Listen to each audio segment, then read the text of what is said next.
Oh, hello there. Didn't see you come in. I'm so happy you could join us, and Merry Christmas and Happy Holidays to everybody. As you can tell, tonight is a magical night. It's Christmas Eve, the time for family get-togethers, or if you're in this household, a lot of cleaning. But that's not why we're here. We're here because I wrote a book. Not just any book, a holiday book. It's titled Shrek vs. Grinch. Now, I know that there is a lot of fan fictions out there, but rest assured, as far as I can tell, when I originally did this back on DeviantArt, I was the first one to do it. And if anybody has proof otherwise to say that they did this fight first, okay, I'll give that title to you. But until such a time comes along, let's just get started. I have my Coke, as is customary for the holidays. I have the holiday tree. As you can so plainly see, I am all lit up. I ripped these off the Christmas tree myself. So what do you say we sit down and I read you the fruits of my labor? Shrek meets the Grinch. Or, properly titled, When Shrek Met the Grinch, by myself, Bruce Fitch. Enjoy!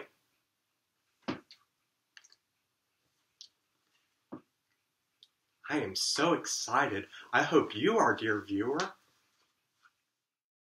It was winter in the great far, far away meadow, and above it all lived quite the unruly type fellow.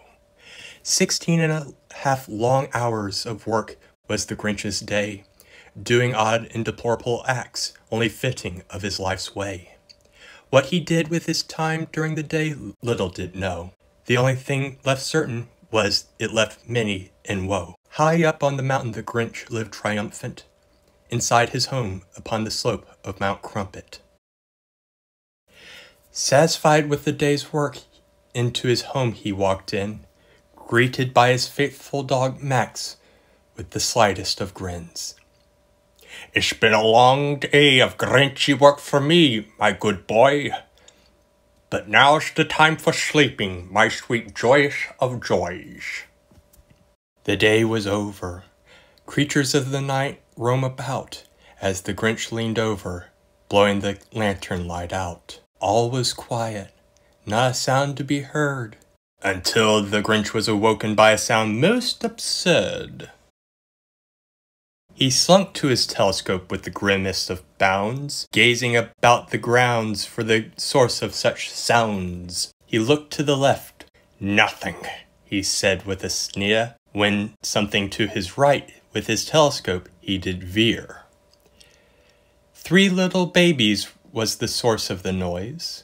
3 small little ogres, 1 girl and 2 boys. The Grinch stared on with a gaze most foul. "I must silence them now," he said with a growl. In his swampy home below the mountain top so steep, laid one daddy ogre halfway asleep. His name was Shrek, and he was, in fact, a beastly ogre, from the putrid green skin to his body's nasty odor. In the next room whined Fergus, Felicia, and Farkle. Not tending to them had become Shrek's latest debacle. Save for the children, all was calm throughout his domain. Any intruders in his swamp would definitely be insane. His wife, so beloved, left Shrek with a single chore. However, watching these babies became quite a bore, and none of them were prepared for what was in store, as the pounding of fists shook the front door. With 3 babies crying, Shrek rose with a sigh. He opened the door to meet an unusual guy. Oil lamp in hand, and in the doorway the Grinch did lean. His policy towards politeness was a policy most unkeen. "Silence those things. I need my sleep," the Grinch did hiss. But such an order the father ogre would dismiss. He slammed the door in the Grinch's green face, a simple attempt to put the thing in its place. In his chair his head slowly reclined, his face beamed with pride at the stranger he denied. And while there was silence from the then pounded door, the cries of the babies only increased tenfold plus more.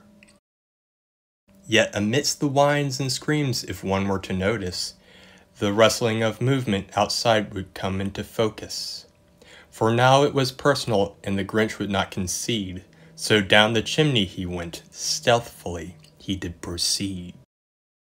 He had done this before, at least a time or two prior.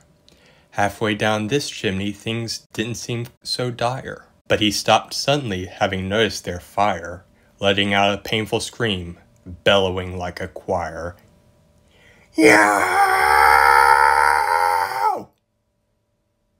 Shrek was alerted to the agonized commotion, unaware of the events now set in motion. For soon footsteps shook the little house in the swamp, as the Grinch crashed through the roof with a great stump. Obvious to most that his fur was slightly singed, with anger in his face, he looked quite unhinged. He faced down the ogre with a wicked stare. The three little babies could feel the tension in the air, and thus began the battle, indeed most rare. Shrek charged at the intruder, lethal force in mind. He grabbed his foe in quite the tight bind. Such strength would crush most mere foes, but the Grinch only laughed and hit the ogre's nose. Shrek released him, much to his own dismay. Thus the Grinch began his attack without delay. One punch to the face, then another made two. Soon Shrek's face was pounded, green, black, and blue. "Just shut those kids up," the Grinch did say. "Do that for me, and you'll see the next day." "My kids aren't the problem," Shrek did reply. "The only problem here is that you need to die." He shrugged off the pain, showing much spirit, losing to the Grinch. Pfft, he's not having any of it. He thrashed at the Grinch with such a savage might, while three baby ogres cried at such a brutal sight. He tossed the intruder through the door to his swampy home, taking this fight outside to where it was cold to the bone. Following out the door and into the swamp, the two fought on, punching, kicking, and clawing until the near break of dawn. Beaten with branches, boulders, and a great deal more, their bodies started breaking, but the pain they'd endure. For the town of Imbrodenville, it was early in the morning, and suddenly its residents were woken without warning. Everyone gathered quickly at the nearest of windows. Outside they would see two men coming to blows. Dozens of faces watched on before they realized in a cinch that the duo fighting onwards were Shrek and the Grinch. And just as quickly as they came, so too did they leave, continuing a fight that some did see, though none would believe. In their wake lay destruction on biblical proportions, the damages of which would cost several fortunes. So Imbrodenville was wrecked, the cause had gotten away. I guess there are worse ways for one to start the day. So the two continued their fight, to much the land's dreading. They were blinded by rage with no idea of their heading. Creatures from the forest would scatter, scurry, and flee, but like those in the village, the animals would agree. They wanted no part of this, so as far as they could see, "Let them play this out," they'd say. "Just let them be." And so, the two fought. And they fought. And they fought. And they fought, and they fought. They fought in the valley, they fought in the creek, they fought up the mountain to the highest peak. They clashed, and they thrashed, and they bashed, and they mashed, and they gashed and crashed, lashed, and they hashed. They gave it their all, neither would back down. The logic of defeat didn't seem quite sound. They continued to battle, moving ever so higher. 6¼ hours into conflict, they began to tire. The snow froze the two to their core. Both knew they couldn't take much more. But Shrek knew inside him churned something nasty, and Ogre's secret power one a bit gassy. To finish the Grinch, he attempted what few could bear, a foul and horrible musk as visible as thin air. He aimed his rear at the unsuspecting Grinch, and erupting from said rear was a rotten stench. The fart shook the mountain with a mighty shake. The Grinch was thrown off his feet by such a pungent quake. Caused by the force, the surrounding snow raced down in a hurry, sweeping away any towns and homes caught in its pungent slurry. In an instant, dozens of lives were washed away in its toxic tide. Shrek was proud of this, but from his wife, this he should hide. But the Grinch lay before him now, his body motionless and limp. "You fought hard and well," Shrek thought, "for a sickly green wimp." Shrek ventured home. A long and grueling fight it had been. The 3 babies were still crying, the whiniest of any kin. Then the father ogre boasted about the battle with the babies. He flexed his muscles for them to see, as if to the ladies. Shrek soon sat down, the trio resumed crying. But over in the shadows, a figure leapt from hiding. The mighty ogre was alerted to a scene most dire. The Grinch stood before him, dramatically facing the fire. Shrek's mind puzzled. How could he survive such a rotten force? The Grinch turned to the ogre. "I live in such filth, of course." Shrek flew at his foe with a single great bound. A poor move on his part, soon to be found. The father swung viciously with a tightly clenched fist, having an advantage in power that many could attest. Yet the Grinch did catch it with some relative ease. Now he had the advantage, the initiative he would seize. Compared to Shrek's strength, the Grinch now had it doubled. Such statistics left the ogre indeed quite befuddled. Against the fireplace the Grinch slammed him hard, adding another bruise to a face already thus marred. The Grinch then hoisted his foe straight up in the air, slamming him back down into the middle of his lair. Shrek tried to pick himself back up with all of his might, but deep down inside he knew he'd lost the fight. He knew not why the Grinch increased in such power, but he knew that for him it'd be his final hour. Shrek closed his eyes, awaiting fate's embrace. The bitterness of defeat finally he did taste.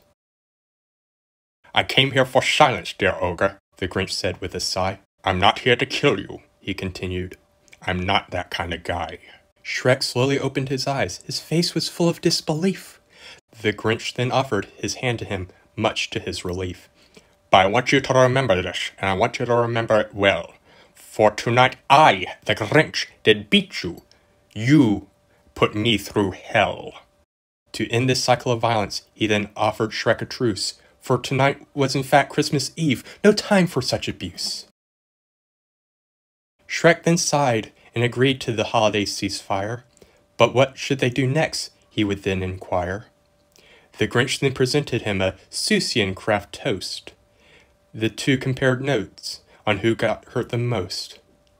Reclining in his seat, the Grinch turned to his host. "Any other season, your ass I would roast."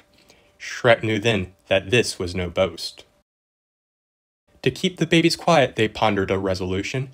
Then the Grinch whistled loudly, and in came their solution.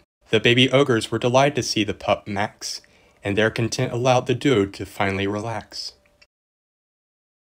Perhaps it was the magic of this holiday season, allowing these forces to come to reason. While they had tormented villages many a time, never before did they consider a partner in crime.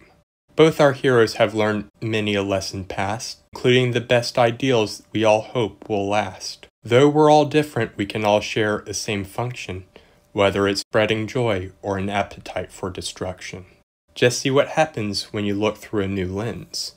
Perhaps, if only a moment, enemies can become friends.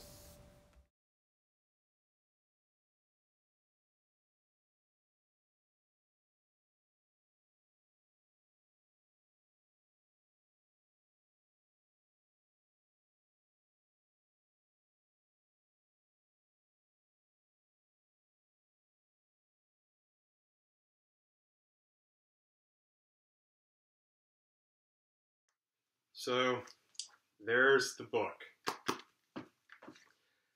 It took a lot of time and effort to put it together, and in retrospect, I don't even know if it was worth it in the long run, but you stuck through this long enough, so I guess you found it worth it. But no matter. I hope you all have a wonderful evening, And Merry Christmas to all, and to all a good fight. Take care.